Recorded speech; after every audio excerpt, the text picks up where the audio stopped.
Top of the late afternoon and early evening, I guess we can say. If you don't know me, my name is James Bandy. In the streets back in my days, I was known as Big J Bone from Northside Four Corner Block Crip in Long Beach. I'm non-active now, you know. Played my role in that genocide. We was participating back in the 80s and 90s. Went to prison. If you don't know my story, most people do. Went to jail for something that I didn't do, gang related. Was in the newspaper in 1993 of February for 3 attempted gang related attempted murders. Ended up getting sentenced to 24 years and 4 months. Out of that, I ended up doing 20 years. 15 of that was at Pelican Bay. Most of y'all probably heard of it or heard it talked about in the media. My reason to coming on here to talk and discuss a lot of what I'm seeing on the internet, it's so much emphasis on this gang culture in California.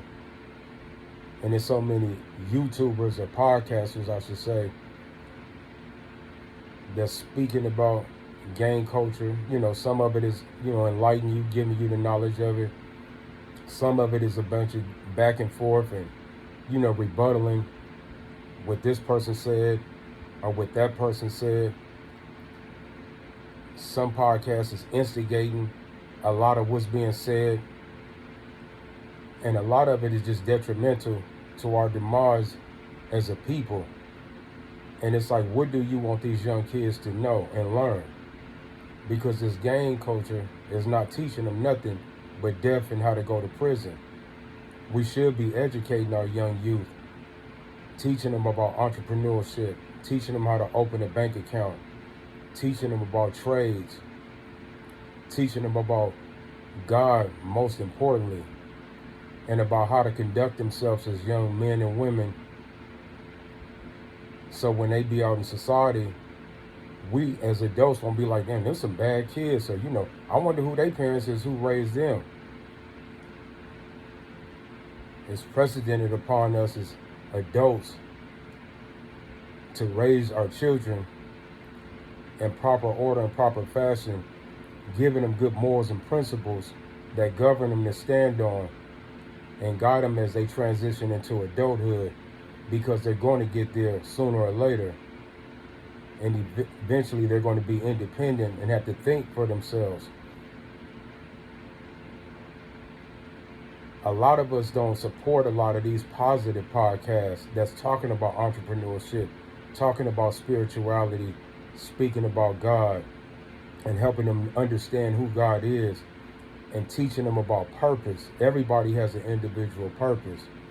Now, if your purpose is to be a podcaster, I salute that.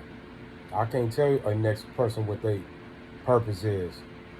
My only thing is, I'm just advising or suggesting that if you're going to podcast about something that these kids can benefit from, that can carry them in life.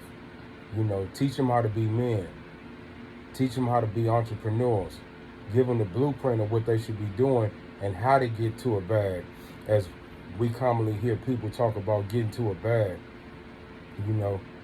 Always put God first. Trust in God. Pray on every decision you're going to make, because you always want it to come out right, or you always want it to come out good on your behalf, because all of us have somebody or people that we taking care of and looking after and be an example for it. People are always looking at you and looking up to you. So be that good example. If you feel like, I ain't no example for nobody, I ain't trying to lead, then this message ain't for you then. But we got to start changing the way we talk on this internet. This is just suggestions. I can't make nobody do nothing. I'm only my own man. These are just suggestions, it's heartbreaking to see a lot of brothers going back and forth, and a lot of it is in the Crip community and whatnot. Out of the community I came up out of, the cloth I was cut from, and people talking about DPs and all that other type of stuff. Personal stuff like that should be left in your hood to talk about it and discuss. People talking about snitching and all that other type of stuff, that's supposed to be talked about amongst your hood and your homies in your section, you know, that shouldn't be on the internet, in my opinion, you know, because back in my days, we didn't have social media. And I know it's a lot of naysayers like, okay, that was back in your day, you know, it's a new day and time. Agree. I agree with you on that. But still, you still have a mind and a conscious decision about everything that you do. Just because we have social media, that don't mean that the rules change in the streets. If that's the case, you mean to tell me if we gonna go that route, then basically let's just talk about all our business and whatnot. You may as well just go to the police station and tell them every move and everything that you're doing in these streets, because that's basically all you're doing. That's why I'm saying I'm just making a suggestion. I'm my own man. I can't tell no man or no woman what to do. This is just a suggestion, because I would rather see y'all on the streets than in prison or incarcerated in these prison industrial complexes, because they not nothing but slave camps. I've been there. I know how they are, and ain't nothing fun about them, you know. And my thing is to us as black people, man, let's start getting on our knowledge, man. Let's start learning about self, learning our history. A lot of us wait till we go to prison and we isolated in these cells, and then we want to start reading and stuff. We could be doing that right now on the streets. You got so many educated brothers out here that's willing to teach, that's willing to aid and assist, that's willing to point you in the direction of certain books that you could be reading to elevate yourself, to elevate your third eye, you know. And those are the things we should be talking about on social media. We should be talking about coming together. We should be talking about ceasefire. We should be talking about love our neighbor, as we hear in the church so often. Those are the things that we should be discussing, you know, that's going to benefit us, that's going to help us grow, that's going to help us come together. We got to stop hating each other. That's one of the main things we got to do, is stop hating each other and stop hating yourself. Every day you should look in the morning and look at yourself and see a good person. See what's good inside of yourself and try to project that energy out on the people that's in your circle.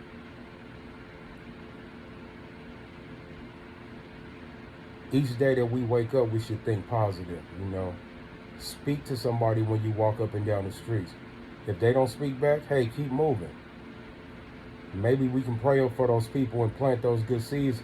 Maybe when God water them, hopefully they'll grow up and raise up and change the way they think and their projection on how the world should be run and how the world should be. If you're a positive, down-to-earth type of person, God-fearing, project that onto the world. If you see peace in your heart and want to see that out in the world, you got to project that onto the world. Walk and talk and live the way you want the world to be, you know. Let that rub off on other people. Positive energy, you know. We got to do better as a people, as individuals, and as a culture. As a whole world, we have to do better, you know. We just can't keep saying it is what it is. It is what it is because we allow it to be what it is. We got to stop standing up to a lot of this negativity and a lot of this hate and a lot of this ignorant rhetoric that's being projected and spread throughout the world and on this internet and whatnot, because these kids are watching and they're listening. And they come into the world just as we did, not knowing nothing. We had to learn from somebody. Be that positive influence to show these kids a different way, a better way.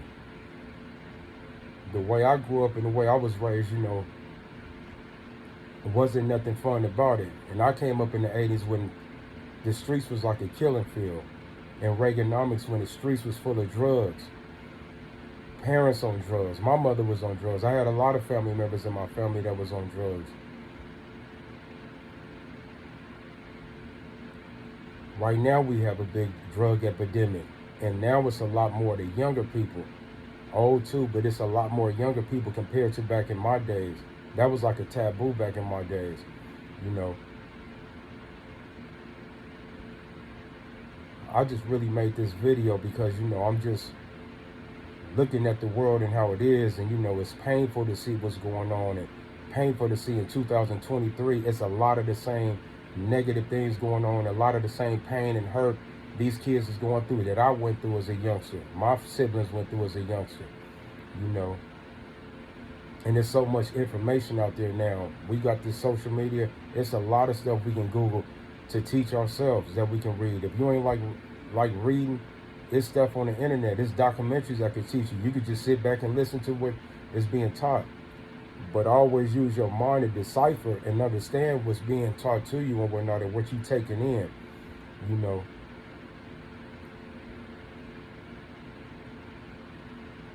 Always think before you move and make a decision or react to something. Always do your research when you're speaking on topics, or when you're trying to teach somebody something, so that you know that you're always right, so you're teaching them right. That's all I wanted to say today. And I'm hoping everybody's having a beautiful and blessed day. And you stay up out them jails. Stay away from them gangs. Please stay away from them gangs. I know y'all see this young man sitting behind me. That's my son. He started claiming that Compton said, and he was killed November 9, 2014 by gunfire, by Pyros, you know. That was one of the most painful things I had to go through in my life. That's part of the reason why I'm speaking the way I'm speaking. Because I did a lot of time in prison and he got killed. That's all that comes out of that gang culture. And if you want to be stuck in a cell with somebody all day, 23 hours a day, they open the yard and you go out to the yard and you got to worry about if somebody going to stab you or if it's going to be a riot. Because if you go to prison, you gonna get into something. Because people in there is going to try to test you. You got a lot of people in there that got life, not saying they just don't care, because most people in there want to go home. But sometimes it's things that happen in prison that's out of your control. Sometimes people are coming at you in a riot situation just because of your skin color. And you have no choice but to react, and that could cause you to get more time. I caught 7 more years worth of time while I was in there. I didn't come on my exact release date. But I educated myself while I was in there, you know. And it's something that I wish I would have did before I went to prison. Because Lord knows, I probably wouldn't have made those mistakes and made the type of decisions that I made back in the days had I known what I know now. Had I known what I learned while I was incarcerated. You know, so I took that free time to better myself, elevate myself, sharpen my third eye. And it's a lot of good men in prison, a lot of good strong brothers in prison that's educated, you know, they know the law, they know history thoroughly, world history. You know, I studied world history for 15 years on my own, you know, and got assistance from older brothers and stuff that had already been there before I elevated there, you know, and pointed me in a direction of what type of books I need to read, you know. That's what you youth should be on. Educate yourself. Pick up some of these good books that's going to open your mind. I promise you, if you open up some of these books on ancient history, it's going to open your mind. It's going to blow your mind to certain things that you read. And it's going to make you where you're going to be a page turner where you don't want to put books down. That's what it did for me. It opened my mind. It just made me not want to stop because there was so many truths that we don't know, or I know now, but that I didn't know at that time and that you guys might not know. But as it begins to open and sharpen your third eye, you know, it's going to make you have a lot more respect for yourself and your culture. And it's going to make you want to see your culture grow and be better, because we was a strong culture at one time. We had kings and queens, you know, we had dynasties and empires. And we still kings and queens. You just got to see that in yourself and believe that. You know, we are a child of God. You got to see that and believe that. You here for a purpose. You got to live that purpose. Let God work it out through your life. You know, kids, y'all stay positive, man. And if you ain't heard it from nobody, man, I love y'all. A lot of times we don't hear that from people. You know, a lot of times most people don't even understand what love really means. But I love y'all, man. Y'all stay positive. Kids, y'all stay in school. Keep educating yourself. And don't let nobody talk you into doing nothing wrong. If you know it's something that's going to get you incarcerated or going to get you in trouble with your parents, you know it's wrong. Always do the things that's not going to get you in trouble, the things that's going to benefit and elevate you. And that go for adults too. Teach your kids right, man. Help them be wise. This J-Bone signing out. I love y'all, man. Rest in peace to my son, man. Shout out to everybody that viewed this video, and I hope you got something from it. Because I'm just trying to be positive and trying to, give a positive message, man. Peace and love. God bless y'all.